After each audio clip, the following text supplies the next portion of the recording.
The Founding Fathers risked their lives to break free from tyranny. They understood the dangers of unchecked power. Why then would they grant the government the very authority they fought to overthrow? Why would they empower the government to restrict the people's right to bear arms? The answer is simple. They wouldn't and they didn't. The Second Amendment stands as a testament to their wisdom. It guarantees the right of the people to keep and bear arms. This right is not a gift from the government.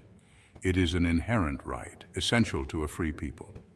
The Second Amendment is about more than just self-defense. It's about securing liberty. It's about ensuring that the people retain the means to resist tyranny, should it ever arise again.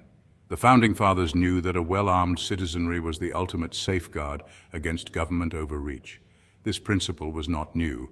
It was deeply rooted in English common law and colonial experience. The English Bill of Rights of 1689 recognized the right of Protestants to have arms for their defense. This right was not merely theoretical. It had been tested and proven on the battlefields of the English Civil War. The colonists themselves relied on their own arms to defend their homes and families from Native American attacks and other threats, including threats from their own government. The Founding Fathers were deeply suspicious of standing armies, a sentiment born from their experiences and observations during the Revolutionary War. They had witnessed firsthand how standing armies could be used to suppress liberty and enforce the will of a distant monarch. They saw the British Army not as protectors but as occupiers, enforcing laws that were often unjust and oppressive. They feared that a large professional army could be turned against the people it was supposed to serve, becoming a tool of tyranny rather than a shield of freedom. The alternative to a standing army was a well-trained and well-equipped militia, a concept that was deeply rooted in the colonial experience. This militia would be composed of ordinary citizens, armed and trained to defend their communities and their rights. It would be a truly citizen army, answerable not to a king or a president, but to the people themselves, ensuring that power remained in the hands of the populace. This vision of a citizen militia was enshrined in the Second Amendment, a cornerstone of American liberty. The Founding Fathers understood that a free state required a free and well-armed citizenry capable of defending their freedoms against any threat. They believed that the right to bear arms was essential for both individual and collective self-defense, a safeguard against tyranny and oppression. They recognized that the power of the sword belonged not to the government, but to the people, a fundamental principle of their new republic. This principle was reflected in the writings of leading founders, who articulated the importance of a well-armed populace. Thomas Jefferson, for example, wrote that the strongest reason for the people to retain the right to keep and bear arms is, as a last resort, to protect themselves against tyranny of government, emphasizing the need for vigilance. George Mason, the author of the Virginia Declaration of Rights, similarly argued that a well-regulated militia composed of the body of the people trained to arms is the proper, natural and safe defense of a free state, highlighting the role of the citizen soldier in preserving liberty. The Second Amendment's reference to a well-regulated militia was not a vague aspiration. It was a foundational principle, deeply embedded in the early American ethos. It was a concrete call to action, enshrined in law just 1 year after the Second Amendment's ratification. The Militia Act of 1792 was a pivotal piece of legislation that brought this principle to life. The Militia Act of 1792 mandated that every able-bodied male citizen between the ages of 18 and 45 be enrolled in the militia. This was a significant commitment, reflecting the importance placed on a ready and capable citizenry. They were required to arm themselves with at least a good musket or rifle, a bayonet, a pouch, a horn, and ammunition. This was not merely a suggestion, but a legal requirement, ensuring that each man was prepared for service. This act demonstrates that the right to bear arms was not limited to antiquated muskets. It was a forward-thinking provision, recognizing the need for effective weaponry. It encompassed the standard weapons of military use at the time. The act ensured that the militia was equipped with the best available arms, reflecting the evolving nature of military technology. The Founding Fathers understood that the right to bear arms had to evolve with the times. They foresaw the advancements in weaponry and the need for the militia to keep pace with these changes. They knew that the arms necessary for a well-regulated militia would change as technology advanced. This foresight ensured that the militia remained a relevant and effective force. The Act also required militia members to participate in regular training and muster. This was crucial for maintaining a high level of readiness and proficiency. This ensured that the citizenry remained proficient in the use of arms and ready to defend their communities. Regular training was a key component of the militia's effectiveness.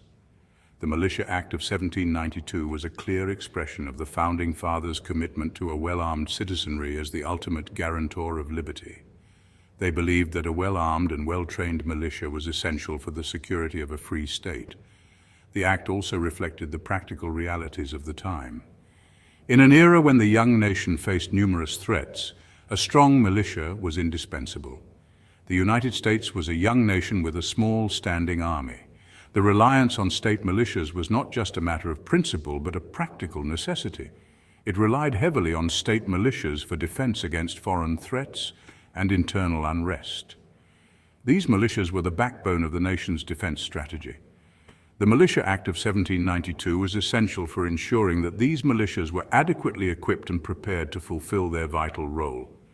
It laid the groundwork for a system that balanced the need for a strong defense with the principles of individual responsibility and civic duty. Section 4. A collective defense, a common right. Some argue that the Second Amendment only protects a collective right of states to maintain militias, suggesting that the framers intended to limit the scope of this right to organized military groups. They claim that it does not protect an individual's right to own guns for self-defense, thereby restricting personal ownership of firearms. This interpretation ignores the historical context and plain language of the amendment, which was crafted with a broader understanding of individual rights. The Second Amendment clearly states that the right of the people to keep and bear arms shall not be infringed, emphasizing the importance of this right. It doesn't say the right of the states or the right of the militia, but rather the right of the people, making it clear that this right is meant for individuals. It says the right of the people, just like the First Amendment's guarantee of free speech and the Fourth Amendment's protection against unreasonable searches and seizures, both of which are individual rights. The Founding Fathers understood that the right to bear arms was essential for both individual and collective self-defense, ensuring that citizens could protect themselves and their communities. William Blackstone, the preeminent legal scholar of the 18th century, described the right to have arms as one of the absolute rights of individuals, which are necessary consequences of the natural right of resistance against oppression, highlighting its importance. The Founding Fathers embraced this view, recognizing that the individual right to bear arms was essential for both personal security and the preservation of liberty, ensuring that future generations could defend their freedoms.